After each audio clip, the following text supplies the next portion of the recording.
بسم اللہ الرحمن الرحیم۔ ناظرین، آج کا چوتھا ویلاگ آپ کی خدمت میں پیش ہے۔ صفحہ نمبر 184، ویلاگ نمبر 4، معارف القرآن جلد اول، سورۃ الفاتح سے لے کر سورۃ البقرہ تک، پارہ نمبر 1 سے لے کر پارہ نمبر 3 تک۔ رکوع 8واں ہے۔ رائٹر ہیں اس کتاب کے مفتی اعظم پاکستان حضرت مولانا مفتی محمد شفیع صاحب رحمۃ اللہ علیہ۔ بسم اللہ الرحمن الرحیم۔ الحمد للہ وکفی وسلام علی عبادہ الذین اصطفی۔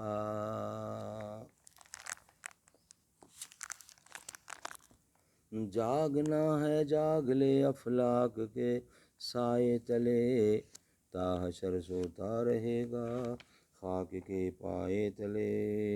ناظرین، پچھلے ویلاگ میں آیت بیان کی گئی ہے، قل یا ایھا الناس انی رسول اللہ الیکم جمیعا الذی لہ ملک السماوات والارض۔ آپ کہہ دیجئے کہ اے لوگوں، میں اللہ کا رسول ہوں تم سب کی طرف۔ اللہ وہ ذات ہے جس کے قبضے میں ہے ملک آسمانوں اور زمین کا۔ اس کا کچھ حصہ آغاز میں ہم نے بیان کیا، لیکن کچھ رہ گیا تو اس کو نئے سرے سے دوبارہ آپ کی خدمت میں پیش کر رہے ہیں تاکہ بات سمجھ اور کلیئر ہو جائے۔ صحیح مسلم کی حدیث میں ہے کہ حضور اکرم نے فرمایا کہ مجھے تمام انبیاء علیہ السلام پر 6 چیزوں میں خاص فضیلت بخشی گئی ہے۔ ان میں سے ایک یہ بھی ہے کہ آپ کو تمام عالم نبی و رسل، یعنی آپ کو تمام عالم کا نبی و رسول بنا کر بھیجا گیا۔ دوسری خصوصیات خاتم الانبیاء صلی اللہ علیہ وسلم کی ہے، یہ ہے کہ پچھلے انبیاء کے خلاف تو نیابت جس طرح خاص ملکوں اور قوموں میں محدود ہوتی تھی، اسی طرح ایک خاص زمانے کے لیے مخصوص ہوتی تھی۔ اس کے بعد دوسرا رسول آ جاتا تھا تو پہلے رسول کی خلافت و نیابت ختم ہو کر آنے والے رسول کی خلافت قائم ہو جاتی تھی۔ ہمارے رسول صلی اللہ علیہ وسلم کو حق تعالیٰ نے خاص یعنی خاتم الانبیاء بنا دیا کہ آپ کی خلافت و نیابت قیامت تک قائم رہے گی۔ اس کا زمانہ بھی کوئی مخصوص زمانہ نہیں، بلکہ جب تک زمین و آسمان قائم اور زمانے کا وجود ہے وہ بھی قائم ہے۔ تیسری خصوصیت یہ ہے کہ پچھلے انبیاء علیہ السلام کی تعلیم و شریعت ایک زمانہ تک محفوظ رہتی تھی اور چلتی تھی، رفتہ رفتہ اس میں تحریفات ہوتے ہوئے وہ کالعدم ہو جاتی تھی۔ اس وقت کوئی دوسرا رسول اور دوسری شریعت بھی آ جاتی تھی۔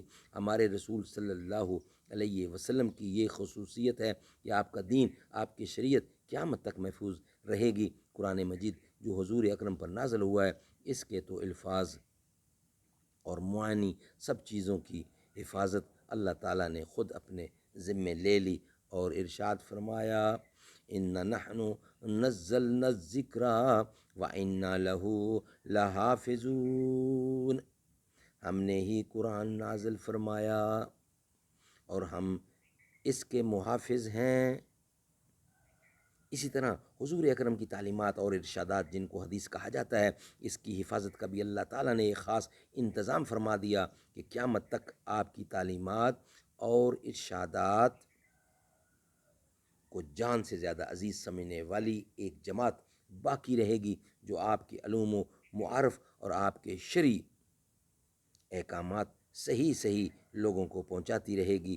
کوئی اس جماعت کو مٹا نہ سکے گا۔ اللہ تعالیٰ کی تائید غیبی ان کے ساتھ رہے گی۔ خلاصہ یہ ہے کہ پچھلے انبیاء علیہ السلام کی کتابیں اور صحیفے سب مسخ و محرف ہو جاتے ہیں اور بالآخر دنیا سے گم ہو جاتے ہیں یا غلط سلط باقی رہتے تھے۔ حضور اکرم کی لائی ہوئی کتاب قرآن اور آپ کی بتلائی ہوئی ہدایات حدیث سب کی سب اپنی اصلی خط و خال کے ساتھ قیامت تک وہ محفوظ رہیں گی۔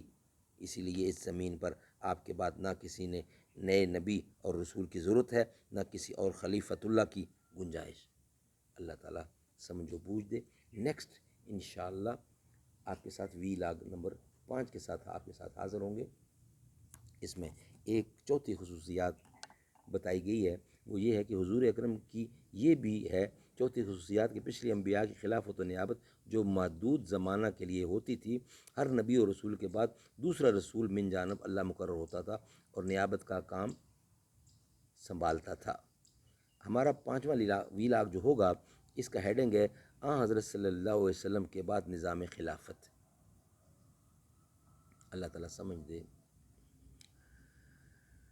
بلال تجھ پر نثار جاں کہ خود نبی نے تجھے بلایا۔ بلال تجھ پر نثار جاں کہ خود نبی نے تجھے بلایا، نصیب ہو تو نصیب ایسا، غلام ہو تو بلال جیسا۔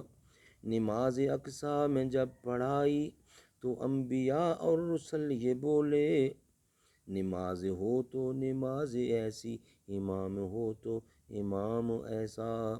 حسین قرآن کے ہیں وہ قاری، جو نو کے نیزے پہ چڑھ کے بولے، سوا خدا کے نہ سر جھکانا، دیا جہاں کو پیغام ایسا، کسی کے آگے نہ سر جھکانا، دیا جہاں کو پیغام ایسا۔ در نبی پہ یہ عمر بیتے، ہو مجھ پہ لطف دوام ایسا، مدینے والے کہیں مقامی، ہو ان کے در پہ قیام ایسا۔ اللہ تعالیٰ سمجھ بوجھ دے۔